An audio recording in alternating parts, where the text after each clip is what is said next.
जय लक्ष्मी माता. श्री नवनाथ कथासार. अध्याय 28. कथा पहिली. पिंगलेचा अग्निप्रवेश. श्री गणेशाय नमः. श्री गुरु दत्तात्रयांकडून अनुग्रह मिळाल्यानंतर आता फक्त 12 वर्षे संसार करायचा आणि मग सर्वस्वाचा त्याग करून तपश्चर्येस निघून जायचे असा निश्चय करून भर्तरी आपल्या सैन्यासह अवंतीस परतले. पिंगलेसह त्यांचा प्रपंच पूर्ववत सुरू होता. एके दिवशी रात्रीचे भोजन झाल्यावर ते तिच्या महालात गेले असता तिने त्यांचे हसून स्वागत केले. त्यांनी फुलांनी सजवलेल्या सुवर्ण मंचकावर बसवले आणि त्यांच्याशी प्रेमाने गुजगोष्टी करू लागली. ते म्हणाले, प्रिये, तू माझी सर्वात लाडकी राणी आहेस आणि आपण दोघे देहाने वेगळं असलो तरी एकजीव आहोत. त्यावर ती म्हणाली, नाथ, तुम्ही माझे प्राण आहात आणि आपल्याला एकमेकांवाचून क्षणभरही करमत नाही. यावरून परमेश्वराने आपल्याला एकमेकांसाठीच जन्माला घातले आहे हे लक्षात येते. मी तुमच्याशिवाय माझा विचारच करू शकत नाही, म्हणून मला तुमच्या आधी मरण यावे अशी माझी इच्छा आहे. तसे झाले तर मी स्वतःला भाग्यवान समजेन. ते म्हणाले, अगं, या गोष्टी विधात्याच्या हातात आहेत. आता तुझ्या आधी मला मरण आले तर तू काय करशील? ते ऐकून तिचा चेहरा उतरला. ती म्हणाली, असे अभद्र बोलू नका, मला ते सहन होत नाही. तथापि दुर्दैवाने तुमचे म्हणणे खरे ठरले तर तुमच्यासह मीही सहगमन करीन. त्यावर ते हसून म्हणाले, पुरे झाल्या तुझ्या गमजा. या जगात स्वतःच्या प्राणाहून प्रिय अशी कोणतीच गोष्ट नाही. अर्थात मला संतोष वाटावा म्हणूनच तू असे बोलत आहेस, पण प्रत्यक्ष वेळ आल्यावर हे तुझे बोलणे जिथल्या तिथे राहील. ते ऐकून तिच्या डोळ्यात पाणी तरळले. ती म्हणाली, नाथ, मी काया वाचा मनाने तुमचीच आहे हे अगदी निक्षून सांगत आहे. त्यावर व्यर्थ उहापोह कशाला? माझ्या मनात तुमच्याबद्दल ज्या भावना आहेत त्या फक्त परमेश्वरालाच ठाऊक आहेत, म्हणून माझी परीक्षा घेऊ नका. या देहाला मी कधीच वैधव्याचा विटाळ होऊ देणार नाही. यावर ते काहीच बोलले नाहीत. पुढे काहीतरी युक्ती करून हिची परीक्षा पाहू असा विचार करून ते स्वस्थ बसले. एके दिवशी भर्तरी शिकारीला अरण्यात गेले असताना त्यांना अचानक पिंगलेचे बोलणे आठवले आणि तिच्या बोलण्यात किती तथ्य आहे हे आजमावून पाहावे असा विचार करून त्यांनी एक हरीण मारले. आपली वस्त्राभूषणे त्याच्या रक्तात भिजवली. ती गुपचूप एका विश्वासू नोकराकडे दिली व म्हणाले, तू त्वरेने अवंतीत जा आणि या वस्तू पिंगलेला दाखवून अरण्यात शिकार करत असताना एका वाघाने झडप घालून युवराजांचे प्राण घेतले असे सांग. हे काम अतिशय गुप्तपणे झाले पाहिजे. त्यानंतर दुसरी वस्त्राभूषणे घालून ते एका झाडाखाली विश्रांती घेत बसले. भर्तरींच्या आज्ञेनुसार तो सेवक त्वरेने अवंतीस गेला. तेथे पिंगलेची भेट घेऊन युवराजांनी रक्ताने माखलेली वस्त्राभूषणे तिच्यासमोर ठेवून रडत रडत म्हणाला, राणी सरकार, क्षमा असावी. मी एक दुःखद बातमी देण्यासाठी आलो आहे. आता आपले युवराज या जगात नाहीत. अरण्यात मृगया करत असताना एका वाघाने हल्ला करून त्यांचा घात केला. त्यांच्या पार्थिवावर अग्निसंस्कार करून बरोबरीचे सैनिक एवढ्यात परत येतीलच. तेव्हा सेवकाच्या मुखातून पतिनिधनाचे वृत्त समजताच पिंगलेला मोठा धक्का बसला. ती क्षणार्धात मूर्छित पडली. भानावर येताच तिच्या आकांताला पारावार राहिला नाही. ती धाय मोकलून रडू लागली. भर्तरींच्या आठवणीत काढून डोके आपटून आक्रोश करू लागली. ती वार्ता वाऱ्यासारखी राजवाड्यात पसरली. भर्तरींच्या इतर स्त्रियाही करुण रुदन करू लागल्या. संपूर्ण नगरावर एकच शोककळा पसरली. प्रजाजनही रडू लागले. पिंगलेचे दुःख इतरांपेक्षा जास्त होते, कारण तीच भर्तरींची सर्वात जास्त लाडकी होती. तिचा शोक पाहून भल्या भल्यांचे अंतःकरण पिळवटून जात होते.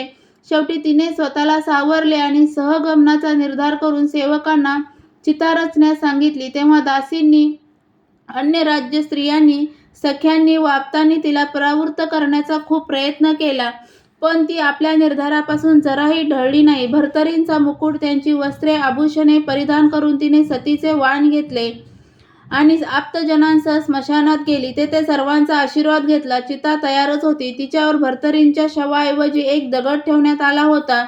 पिंगला येताच ती प्रज्वलित करण्यात आली. ती चितेसमोर उभी राहिली, सर्वांचा निरोप घेतला आणि हे प्राणनाथा, तुमच्या मालकीचा हा देह मी सर्व काळासाठी तुम्हाला अर्पण करत आहे असे म्हणून सर्वांसमक्ष त्या धगधगत्या चितेत उडी घेतली.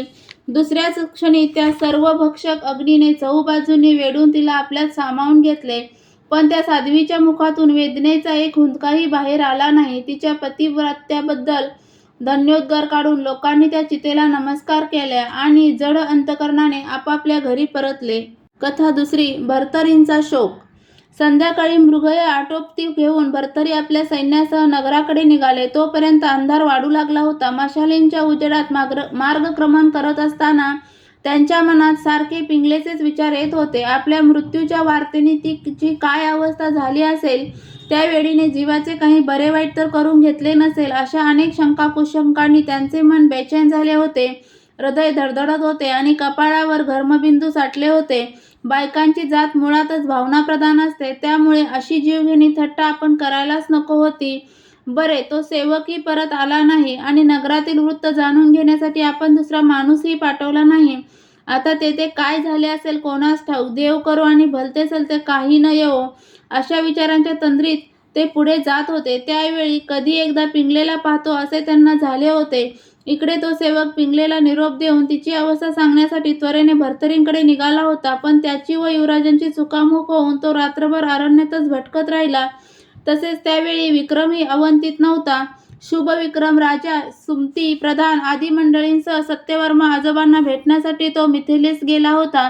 त्यामुळे राजवाड्यात फक्त स्त्रियाच होत्या आणि पिंगलेच्या सहगमनाच्या हट्टापुढे कोणाचेच काही चालले नाही. ही सर्व मंडळी तेथे असती तर तिचा असा दुर्दैवी अंत झाला नसता. असो, विचारांच्या तंद्रीत हवालदिल झालेले भर्तरी नगरद्वारी आले तेव्हा त्यांना जिवंत पाहून तेथील द्वाररक्षक आनंदाने आणि आश्चर्याने पाहतच राहिले. त्यांना मुजरा करून ते म्हणाले, युवराज, आपण जिवंत आहात. धन्य धन्य, त्या प्रभूंचे आभार मानावे तेवढे थोडेच. पण हाय रे दुर्दैवा, आज मोठाच घोटाळा झाला. एक सेवक तुमच्या रक्तात भिजलेले कपडे व अलंकार घेऊन आला.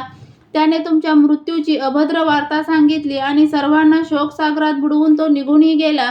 त्या धक्क्याने जगणे असह्य होऊन आपल्या सधर्मचारिणी पिंगला सती गेल्या हो. आता त्या परत येणे शक्य नाही. त्यांना स्मशानात अखेरचा निरोप देऊन सर्व नगरजन प्रहारापूर्वीच आपापल्या घरी गेले आहेत. असे कसे काय विपरीत घडले? अन्नदाता. द्वारपालांच्या मुखातून ती भयंकर वार्ता समजताच भर्तरींच्या पायाखालची जमीनच सरकली.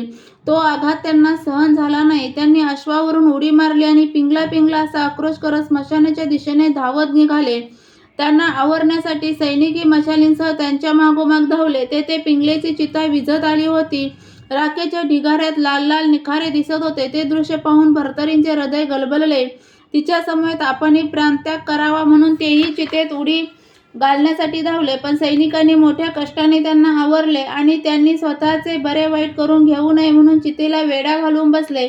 पिंगलेच्या आठवणीने भर्तरींच्या मनाचा बांध फुटला. डोळ्यातून अश्रू वाहू लागले. भूमीवर लोळण घेऊन त्यांनी मोठाच आकांत केला. ते वारंवार चितेकडे धाव घेऊ लागले. तिचे रूप, गुण, प्रेमळ स्वभाव, सेवावृत्ती व पतिव्रत्य आठवून काकुळतीने विलाप करू लागले आणि निराशेने निश्वास टाकत म्हणू लागले, पिंगले, तू मला एकट्याला रडत ठेवून कशी निघून गेलीस?